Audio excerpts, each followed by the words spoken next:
Hey, we came out the first evening we were here. Looks like we saw a security patrol or something in one of those van type things that we've read about. We're really not supposed to be here right now, but we're gonna poke around and we'll let you know what we find. Okay, we've just arrived at Camp Hero. We are almost at the radar tower, and we left some of our pygmy slaves here, so I guess we're breaking the rules already. But that's what it's all about. And we found a gaggle of garter snakes. There must have been about 4 or 5 garter snakes, all twisted into one knot. I couldn't get the camera in focus, but suffice to say that I've never seen such a gaggle of snakes. So an interesting harbinger, and we'll check in with you soon. Okay, we're getting closer and closer to the access road leading up to the shot that we all see with the water tank and whatnot. And it looks old and creepy. And it's this really beautiful area. It's quite secluded, that's for sure.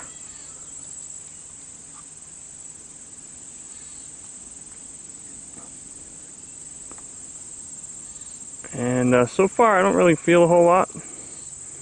Who knows, it might be after the fact. Had a weird night last night though. Okay, so we're on our final approach. Okay, we're at the front entrance. And officially the reason for being here is birding. Ornithology, that was my major in college, grad school, yeah, whatever.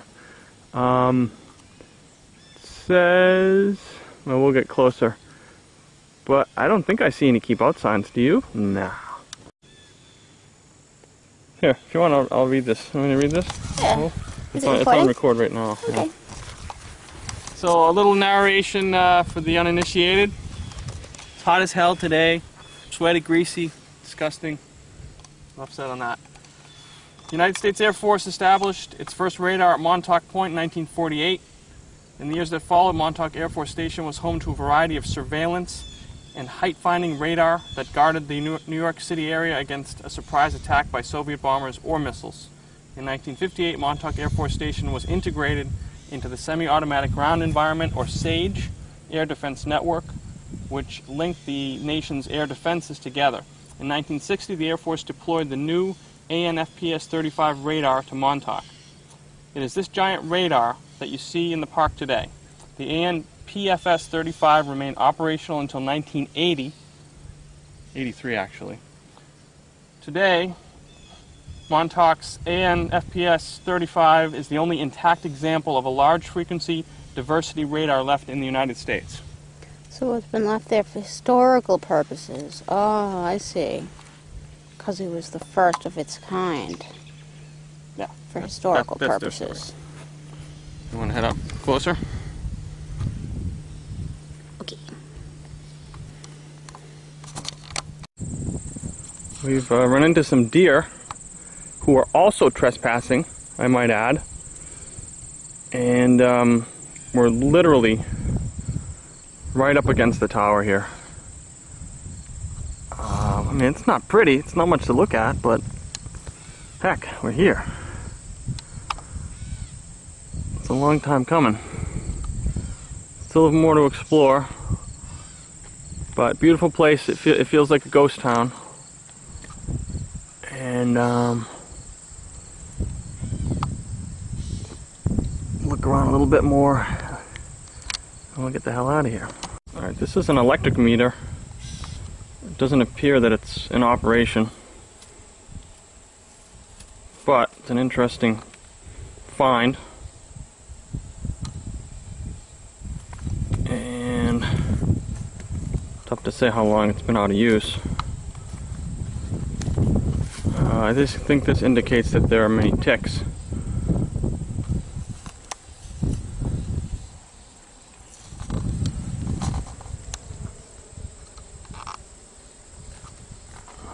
Lots of graffiti.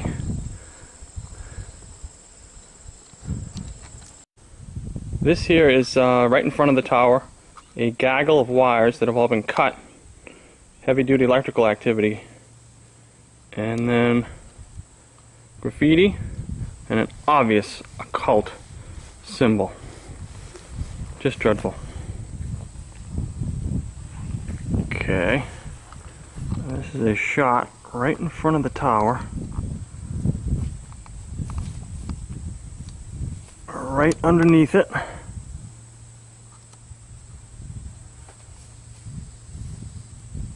And let's see if we can find some artifacts.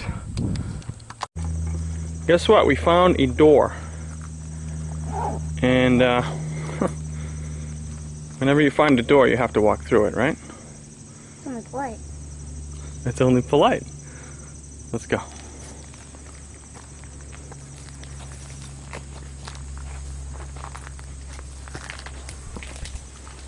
Because it's open already.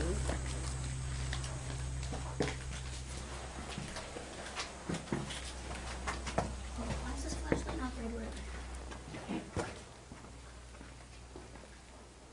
We're inside. We've got a flashlight. The batteries might be dying.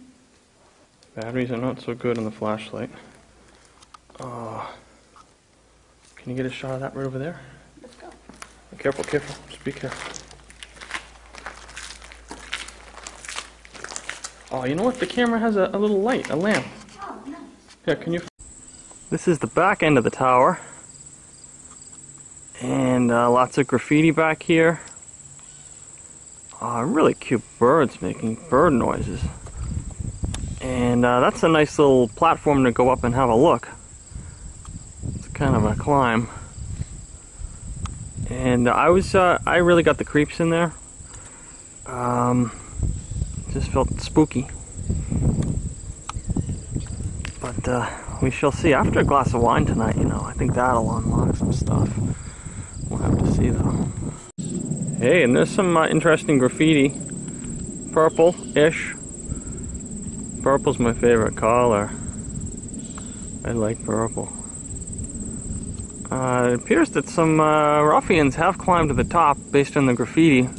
Might be a challenge here, but it's just not wise to return, or not wise to continue climbing to the top of the tower until we've got fresh batteries and another flashlight, so we can live to tell the tale. Okay, there's quite a bit more of the base to see. This is an old decrepit building, not much going on there. More danger, keep off falling objects like what, leaves, you know. And down here is some sort of stone structure. Who knows what it is? I have no idea. Get a better perspective on it in just a moment. Forgive the shaky photography. But before we check that out, this is a burnt out building. More of that do not enter nonsense there. But for this one, we'll take that advice because it's, as you can see, it looks like it was burned down at some point. Local kids, perhaps. Nothing much to do in Montauk but drink and do stuff like that. Okay, more military buildings. And this is a better perspective on that thing. Doesn't look so pretty on film, I'm sure, but it's something. And then here's a manhole to the underground. In a way, you could say that's one of the multiple anuses of the base. The manhole, that is. Okay, here's the same building that was burnt out. This is a front perspective on it. And just to orient things, the radar tower is over here. And now we're headed towards another do not enter sign. Because of course do not enter means enter. Much like an anus. Okay, more trespassing has occurred. We just entered from that gate, shimmied under it, piece of cake, and we're going to explore this building here. Looks real creepy, and we just have to find a way to kind of go across over here. It says off limits, but there isn't a whole lot visible, so there must be something hidden. We'll soon find out. Okay, made it to the edge of this building. Electrical stuff here, and wires. Where's that box? Huh. Okay, that's juvenile. But there's another building, and there's also a right here. There's a ladder, and it's a ladder going up. And then there's flooded water here, and there's also reeds and things, but I think that that was an entrance to something underground that was been flooded quite a while ago. So this is the only building that we see here, and we'll poke around a little bit more. Recording. Okay, this is battery 112, and there used to be a huge gun here that was in place so that if enemy ships came and approached the U.S. coast, they could fire shells at them from here. Battery 112 reversed is 211. Isn't that interesting? Station 211, Antarctica. Anyway, it says you are now looking at Camp Hero's battery 112, which was completed on January 24th, 1944. This battery contained 2 Navy MKM-1 16-inch guns. These are really like 17 or 18. Capable of firing 2,240 pounds of shells more than 25 miles to counter the threat of invasion or of German U-boats targeting ships coming out of New York Harbor. These guns are placed on M4 mounts, which had thick armor and an improved mechanism for handling the ammunition. Following the war's end, the guns and their supporting machinery were dismantled and sold for scrap. So as you can see, the guns were here, and they took them. For what, I don't know. But anyway, fascinating stuff. We're going to go in that direction.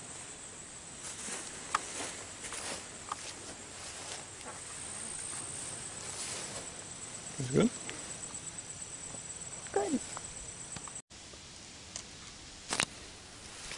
I'm recording. Okay. This is one of the bunkers where they supposedly kept the kids in cages. I don't know if you can hear my voice echoing, but it's fascinating. You hear it's kind of like a metallic echoing. And this is not wood, it's concrete. It's got layers and layers of stuff. There's no way we could get in here. There's a lot of nails sticking out. But somebody went to a lot of trouble to make sure nobody could penetrate this area. But it's got a creepy feel to it. And that's quite fascinating. That looks like a door. Why drawn to right creepiness? there. I have no idea. That was maybe stuck to here. Torn off, so I think someone had tried to penetrate the area. It's a dreadful word, penetrate. No, nothing over here but mud. Well, we think we've explored all the areas, so unless we run into something else, this will just about do it. And perhaps some ensuing instability. I'm just kidding. Okay, we happened upon another part of the facility with a whole lot more buildings. Very lucky. We thought we had seen all there is to see, but after the maintenance area ran into this spot, downtown Camp Hero. The U.S. Army commissioned Camp Hero in May 1942 as a coastal artillery installation to defend against German ships, particularly submarines. We've heard all this stuff before. I'm not going to go into the details. It says that the base housed 600 enlisted men and 37 officers and was disguised as a seaside fishing village.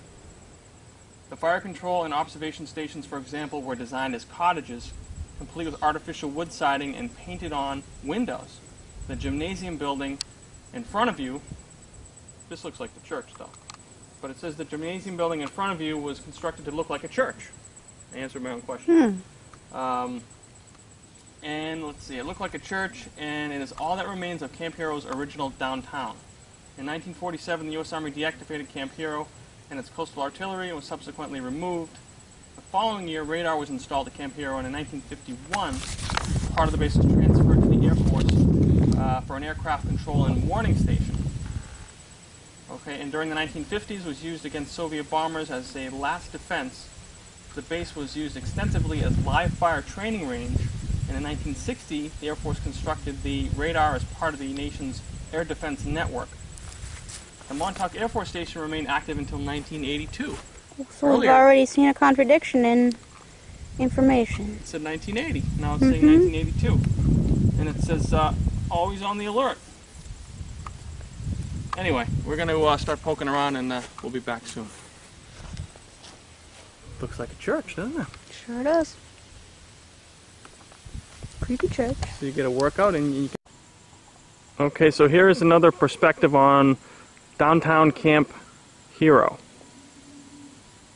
This is the tower that we were just in, and I did recover 2 locking mechanisms that were heavily corroded, but brought those back for souvenirs, and hopefully the metal is encoded with the vibration of the place. It may assist in memory retrieval afterwards. And over here we've got many picnic tables, so they're encouraging people to come and sit and be triggered. Trigger station 1, trigger station 2, and so on. And there's the church gymnasium.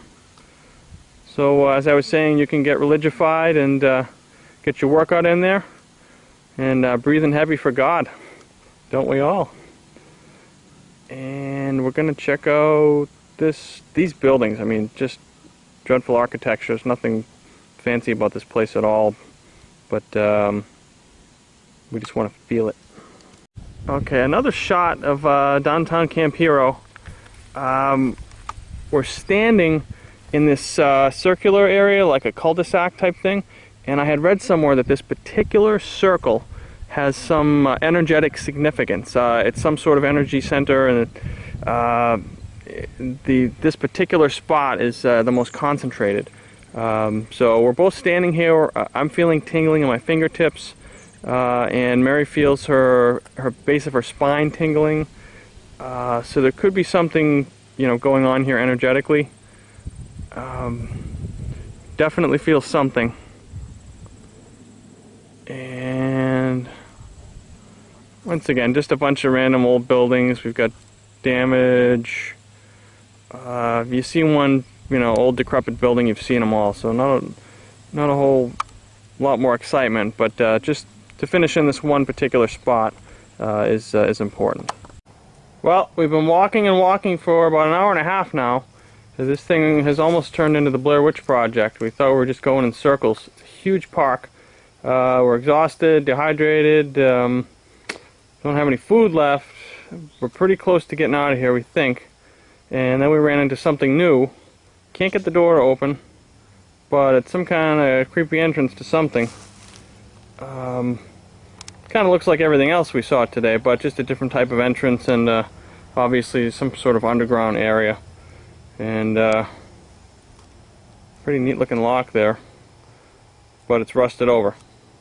Okay, on to the lighthouse. Okay, we're back at the entrance, and we're proceeding inward. Do our best to keep things from being too shaky, and try to give you some good narrative, but we have to be careful as well. Want to head up the stairs? Yep. Okay, the stairs are this way, right? Watch your feet.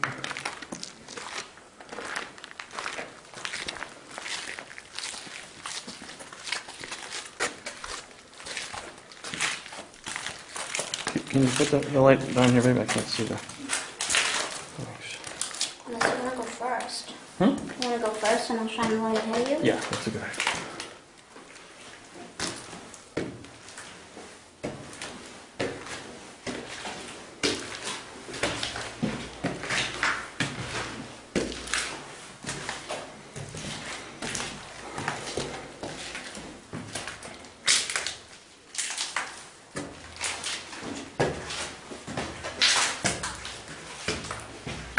Careful, one of these stairs up here is not doing so well.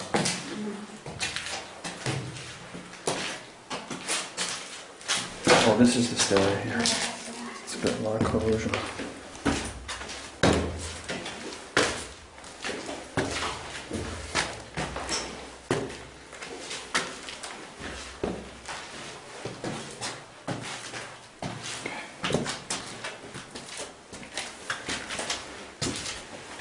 Keep the light at the stairs.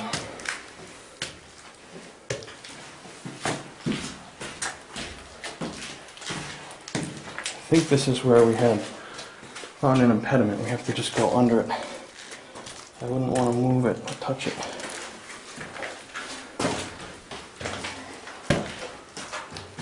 Alright, if you can see this, can you see this? Can you flash the light here? Funny. I don't know what this is. I see it. See it? Oh, where? Big hunk of. Oh, yeah. Probably just leave the pack You go here. around it?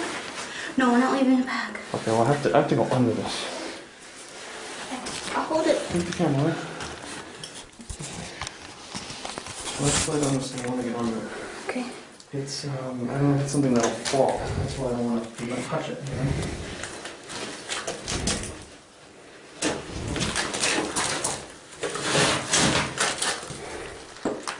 So you can just eat under it. It's like air conditioning kind of thing. Cooling. Okay. Cut. Give me the light. Camera.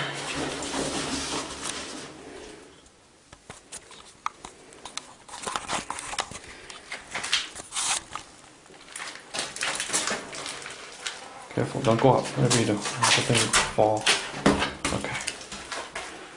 Okay, we're making progress. Can you see the stairs? Mm-hmm. All right, are you okay behind me like that? Yeah. Well, Want the light? Okay. okay. Okay. Be careful.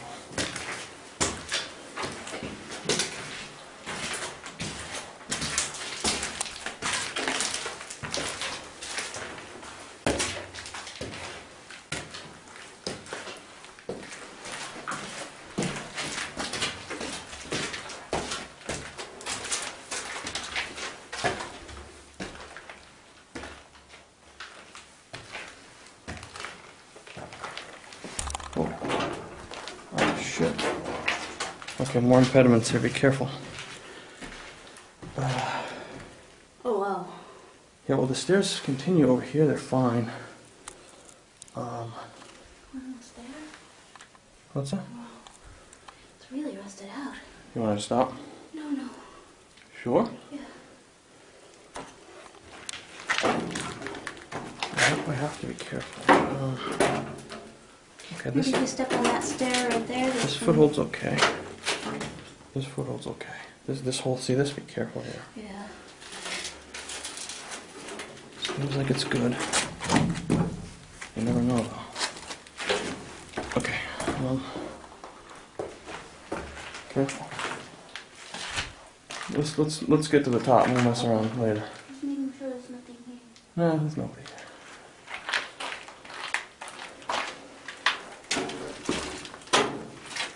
Okay, that foothold's good. Watch this right here. Yep, I see.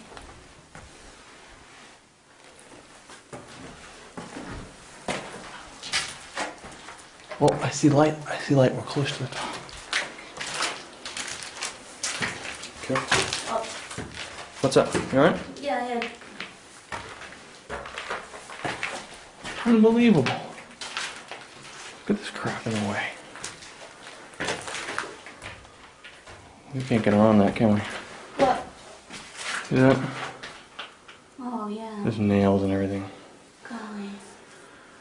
Hey, we went as far as we could, you know? Don't you think? That's stupid getting around that. As you can see, folks, serious impediment here. Nails sticking out of this thing. Nobody wants tetanus, so. See, there's no stairs left. They've used it to climb over the stairs. Oh, see? that's right. That's what the kids did. That's too dangerous. We're not stupid. Want to go back down? Yeah. Look for artifacts? Okay. Hey, we tried. Right? Oh, there's a dead bird. Something? Dead bird. Yeah, let's make our way back, alright? Yeah. Well, I'm sorry, honey. I'm sorry. Went as far as we could and we're being smart.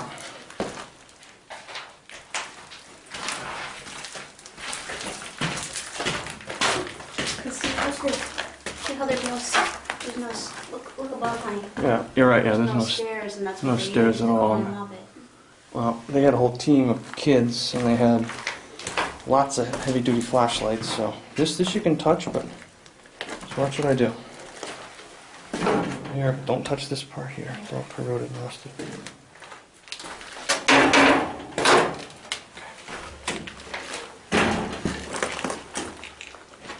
Careful. Watch your hands.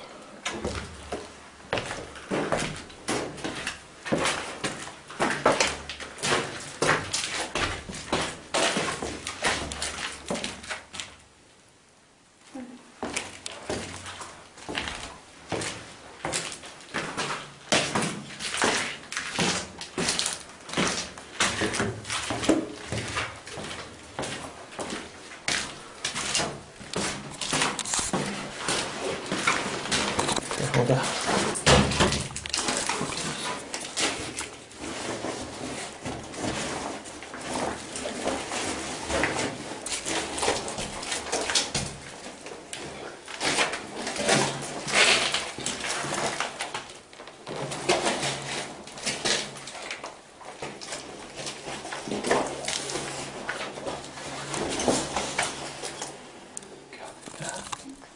Almost done. Let's go.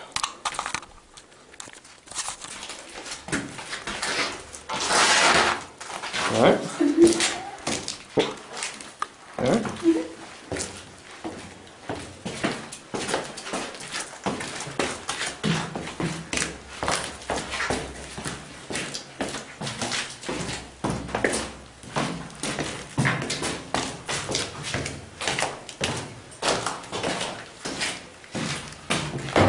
Careful.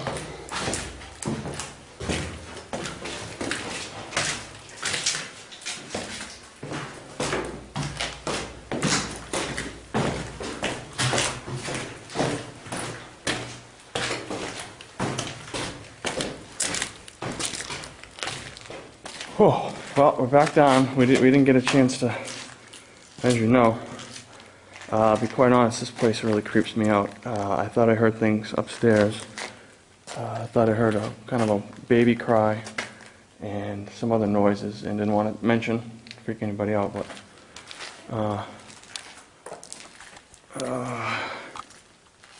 we're hoping to go all the way up there, but prudence dictates that we actually return to show you this footage. Otherwise, we take chances and it turns into the Blair Witch Project. So, That thing. We didn't go over here before. what's that?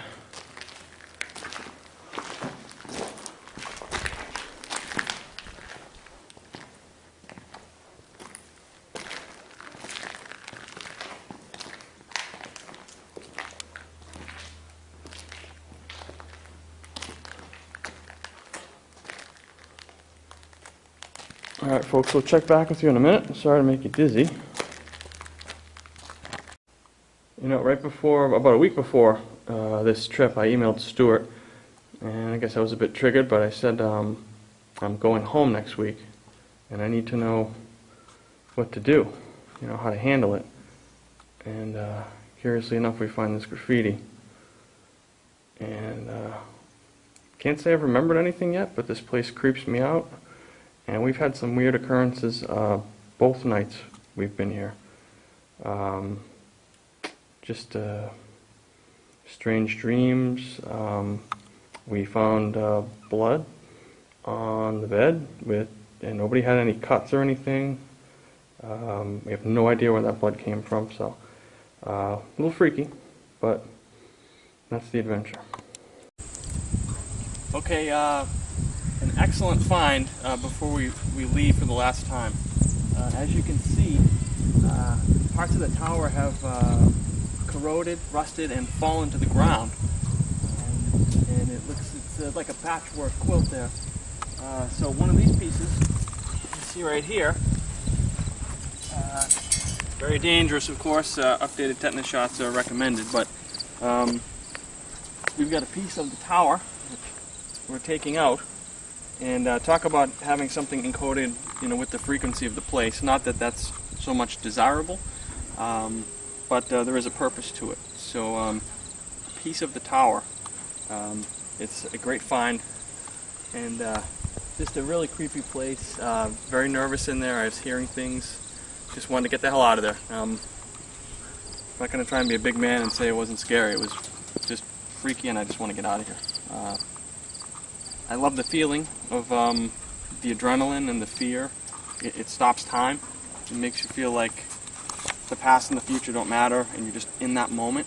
And I think that's what soldiers go through and when they get addicted to war and they want to go back, because when you get back to everyday life, your body idol is not matching with everyone else, and you just feel out of place. So the rush is wonderful, but this place also has a creepiness to it. I just want to get out of here. Good. Okay, so in the bushes, there's this huge metal thing, and I'm going to put Lancey in there for scale of just how huge it is. Here he is. Looks like a piece of the of an adjoining radio tower, or a radio piece, do you think? It looks to be about 3/4 of the length. Its length looks to be about 3/4 of the height of the building. And I have this hunch that it may have been attached to the building by these huge bolts. Well, we don't have the bolts, but there's the hole. I have this feeling that it might have been attached to the building where the fire escape looking thing is, but there's no door. Like something that was somewhat of a mini tower of some sort. Why? Who the heck knows? You're drawn to this piece. You mentioned it yesterday too. Mm-hmm. The deer like it too. It's good cover. They're jungle gem.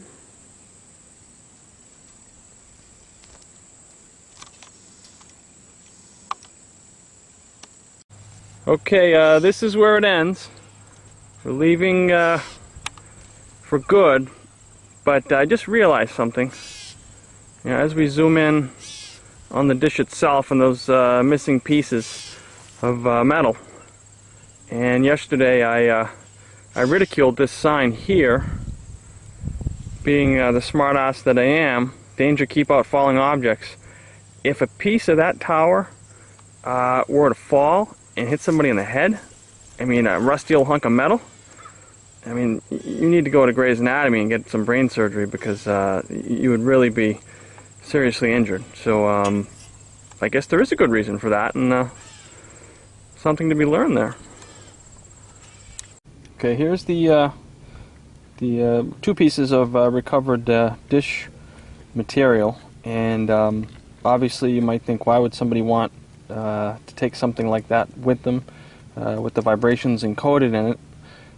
It can let off an astral smoke, if you will. I'm very well aware of that, and I've dealt with that stuff with my occult meddling. So I came up with an idea to do a binding ritual which would bind the energies and influence of the material into the material, so it can't travel out and have an effect on thoughts and emotions of anyone around it. So to do a binding ritual, I think would safely tie up and seal in all that energy. Folks, we've just gotten a cab back to Viking Fleet to take our ferry home, and we haven't mentioned anything about our real reason for coming here to anyone, and we just happened to mention it to our cab driver, that we were here for Camp Hero and the Montauk project, and sure enough, he has some very interesting details for us. So if you could pick up with the news story and how the tower had started to rotate on its own. Yeah, it was something, it was either in 2009 or last year in 2010, and it was in one of the local papers. I think it was in the Montauk Sun or Dan's papers, how the radar dish, which has been not functioning for a good at least 30 years now, started moving on its own. And they had said the lighthouse keeper, who, you know, keeps watch over the lighthouse and stuff. Tom, how are you doing for gas in that car, Tom? He, stand by there, Mike. He had noticed that the radar dish had turned about 90 degrees during the night. So he called some people and, you know, just let them know that possibly there's something wrong with the structure. And they had started getting, you know, the people in order to come out and look at it. And within the next day, too, it had, There we go. within the next day, too, it had turned about another 90 degrees. So they had all sorts of big names coming out, the Army Corps of Engineers, Manhattan Bridge and Tunnel Authority. People come out in helicopters to rope down to the top of the radar, and they were just checking everything. They broke into the building, which had been sealed up for a long time, and just to check all the nuts, bolts, make sure everything was still fixed to the building, that the dish wasn't, you know, coming loose in the weather. And they found everything was still locked and secure, and they had no reason for the dish to be turning. So they staked out a couple officers down that way. One is a fisherman on the beach, a couple guys camping in Camp Hero, and one guy stayed with the lighthouse keeper in his attic looking out the window. And all the times that the police observed the tower, it never moved. But as soon as they left doing the undercover gig, within a night or two later, it started moving again. And they said everything was secure, so there's no way people up there could have been moving it. Weather wouldn't have turned it or anything, because otherwise it would have turned several times in previous years during the bigger hurricanes and stuff out here. And it eventually come full circle and turned back the way it was normally facing. But they have no reason that this tower should have been turning, especially since, like I said, it hasn't been used in 30, 40 years. And also, you mentioned that everything was locked down previously. We were lucky enough, everything else, it was sealed up in the whole base, and we happened to walk around the corner and the door to the tower is wide open. So last year, the year before, it was sealed up when I went in there. So we wouldn't have been able to penetrate the tower, and we actually gathered an artifact. Is a piece, it's been corroding up there, and a piece of the tower had fallen. Oh, really? And we got 2 chunks of the dish itself. Oh, wow. So, I mean, the frequencies of whatever they were broadcasting through that tower are encoded in the metal.